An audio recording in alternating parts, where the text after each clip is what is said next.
that you can be working on, you know. Something that you have already learned, or you learned to do it better, you know. Even if you can't make progress in the big things, you can make progress on the small things. And if you do that consistently enough, the big things will take care of themselves. This is what I found. Our intellects and our energy are very limited. We can only really focus on a very small part of a huge field like Krishna consciousness or devotional service. So we can't expect to, you know, have the big realizations on a steady basis. That only happens every few years. So what we can do is that we can take a small area and polish that. And then another one, and then another one, and another one, until finally the whole thing comes clear. Can you give an example of like these small things that people can work on? Sanskrit pronunciation, looking up words in the dictionary, analyzing shlokas, memorizing shlokas, chanting your rounds nicely, cooking nicely, doing the music and the songs nicely. All these little things make such a difference in the long run, you would be amazed. And how does one monitor his own progress? What is the metric that they're monitoring? Well, look at things through the eyes of the scripture. How well you're able to do that will tell you how far you're advanced. If you're reading through the scriptures and you go, what? How is this possible?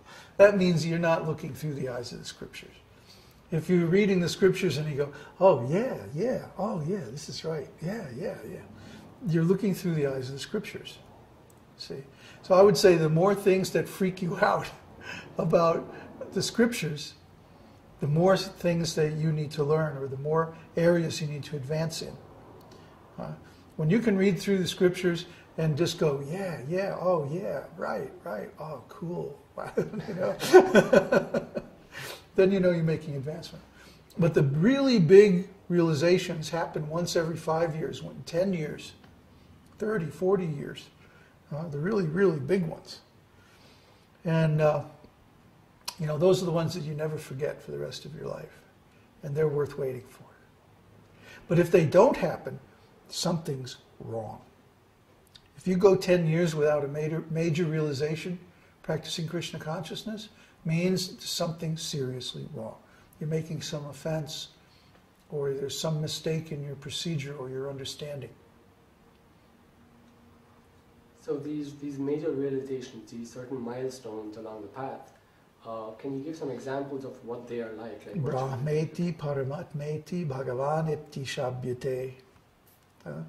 They're Brahman realization, Paramatma realization, and Bhagavan realization. These are the three major categories. And then in among those, there's many others. And then there's the famous Adao Shraddha shloka from the Nectar of Devotion by Rupa Goswami that divides devotional service up into 10 stages or categories. In the beginning there's faith, then one associates with devotees, then he performs devotional service under the initiation and representative of God in the form of the spiritual master. Then he attains victory over all unwanted things.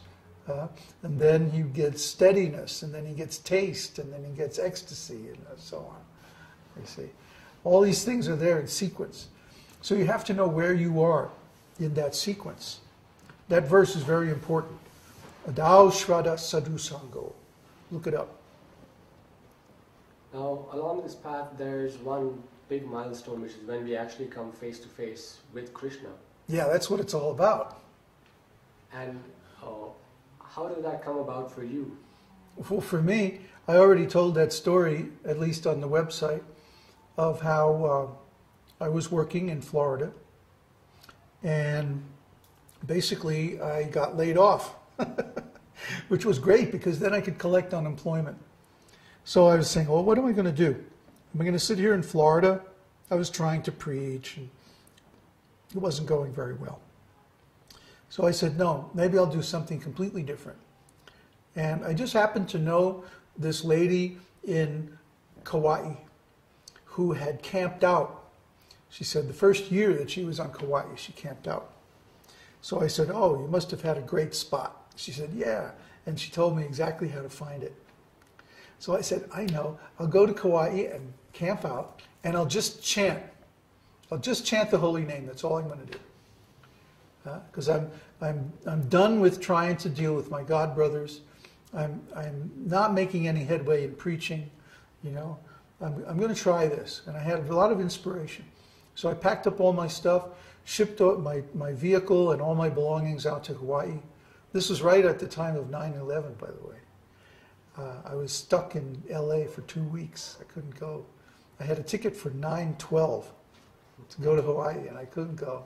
Everything was shut down.